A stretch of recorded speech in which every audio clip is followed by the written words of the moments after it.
So today you join us back in the field where we first tried out our dribble bar.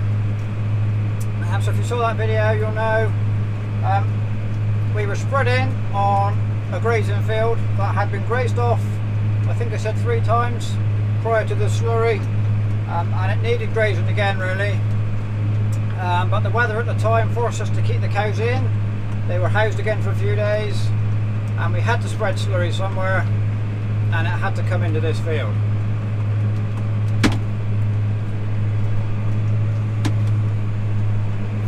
So we are now 2 weeks on from that spreading date. We are having to cut this. What we're going to do, we're going to dry it, bale it and wrap it. The cows, it's just got too much height wise. The cows, they just won't eat it. They will waste. They'll come in, they'll pick out the young tender shoots, and they will just waste far too much. So what we're going to do, mow it, bale and wrap it. The clamp's sealed up now, so it'll just be a few bales just to get it taken off, tidied up and ready to come on and graze again, you know, when the regrowth comes back.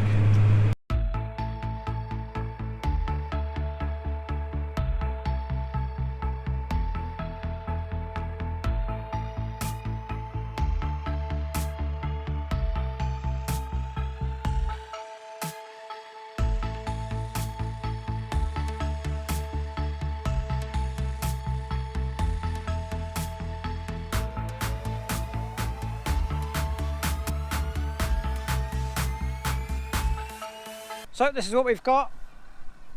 As you can see, it's some nice leafy grass. Got some seed heads coming in it. That's cutting nicely. Nice bit of clover. Okay, so we got clover in the bottom. And we're leaving a long stubble. We don't want to be cutting short, and we want this to be coming back quickly.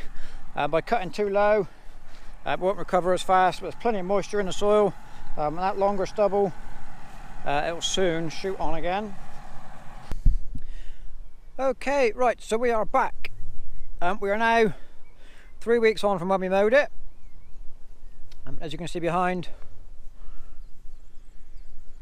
cows are grazing it. So in the mowing, when we mowed, just kind of 10 seconds ago, I said we were going to bale it. And what we actually did, we mowed a field next door as well, and we clamped it. So we clamped the 2 fields, put it in the silage clamp. We didn't bale it. So like I say, that was 3 weeks ago. And since mowing and picking up, we had a bit more dry weather when we did our hay, and then we have had a bit over an inch of rain on this. And obviously 3 weeks later, the cows have grazed it. So we split the field into three feeds. So they're just into the final feed now. This will be it finished. But as you can see, I know mowing it is kind of not a fair evaluation of the spread of the dribble bar performance. So what we're going to do in a minute, we're going to go 2 fields away, because they've actually grazed the second, or they have grazed the fields that we spread the slurry on after the silage was taken off. So we'll go and look at that in a minute. But this is the field I said we were going to come back to. So that's what we've done. And as you can see, grazed to perfection. There is absolutely no waste anywhere. But that is mostly down to the fact that we mowed it, and it come back fresh, rather than, you know, that's just what happens when you mow stuff. You get a fresh start. So they've been out here hour and a bit. I expect they've ate most of it now. So I was a little bit late getting here. I couldn't come earlier to actually look at the crop, the ungrazed crop. But we're you know, got to work with what we got. So anyway, they're all happily munching about, not taking any notice of the fact slurry was on here not that long ago.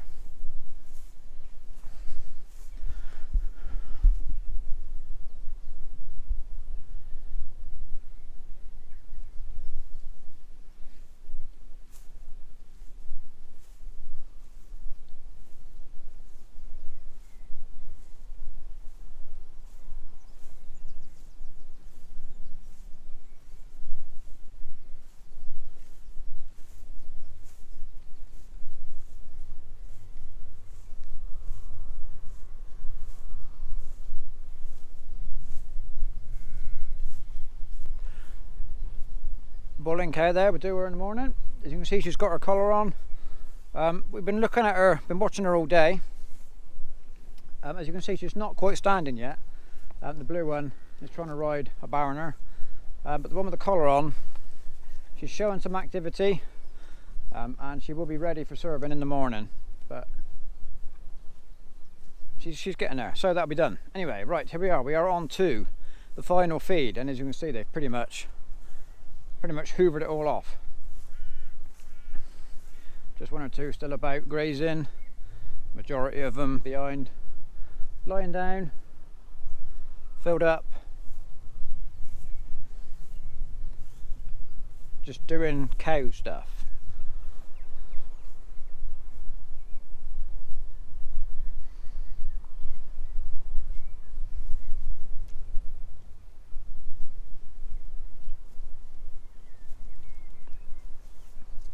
Right, so what we're going to do, we're going to go and jump across 2 fields.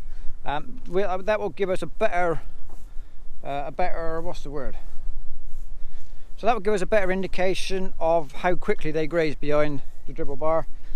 Because we cut it and took it away, it's kind of defeated the object really. But we had to work with the season we had, so stay there. Right, so we are back. We are now in a separate field. So this is the field that we dribbled with what I would call proper slurry at the tower, thicker stuff. This is a field where the drone footage was taken in the dribbling video, and Mum did some filming for me. That was, I know a lot of you appreciated the fact that she caught a deer over there and a hare running about behind us here, and a lot of you mentioned in the comment section of that video how you enjoyed seeing a bit of wildlife, so that's good.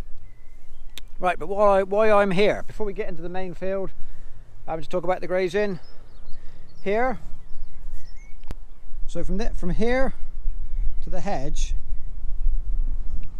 which is probably about 50 foot, I didn't put any slurry at all on that bit because this was as far as I could get on the pipes I had rolled out. To do this final bit, I would have had to roll out another 200 metre length of pipe, and it would have been just a big tangle, so I didn't bother. It wasn't worth putting that extra pipe on just to get another 50 foot of the field finished. But you can see exactly to the line where that slurry went. It's lighter green that side, but it didn't have any. This side, it did. So let's go up a little bit into where we were spreading. And as you can see, it's been well grazed. So this was dribbled 2 days before that other field was cut. So it was dribbled 23 days ago. Or slurried, I don't know what you call it. Is it dribbling? That sounds a bit wrong, but anyway, it was slurried 23 days ago. And this was grazed, when was it grazed? About 4 days ago this was grazed. So ahead of that other one, and it had proper slurry on it. And again, very well grazed down. Just trying to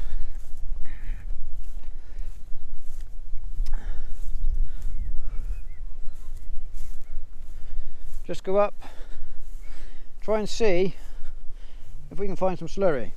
So I can see lines here. I'm not sure if the camera's showing them up. It's not very well if it is. But there is a bit of slurry here in the base. But as you can see, grazed perfectly in about, what was that? What would that have been? 18, 19 days, something like that. So there we go. Was the dribble bar a success? I would say so, with regards to grazing behind it. I've had comments in the first video. I had a comment that the first day out with the dribble bar, how you would still see it in lines in a silage field. And I know Farmer Phil spoke about it way back in the winter, or back at the start of his spreading season. He mentioned the same thing.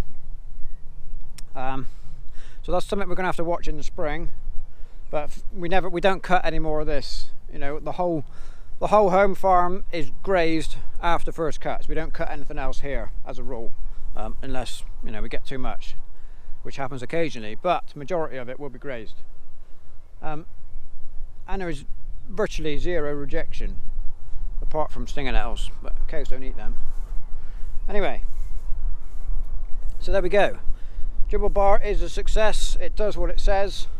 It reduces the smell, it reduces ammonia emissions. We covered all that in the video. Anyway, and the cows seem to graze behind it very well indeed. So there we go. That is the roundup, and so that is the end of this kind of little roundup video of how quickly can you graze behind a dribble bar. I know Tom Pemberton's already done it. He beat me to it on his tanker one, but there we are. We're always a bit behind everybody else. So thank you very much for watching. I hope you've enjoyed it. You know, it's kind of similar. I said I would do it, and I come back and I've done it. So, you know, kind of got to do what I said I was going to do. So there we are. So thank you very much for watching, and we'll see you next time.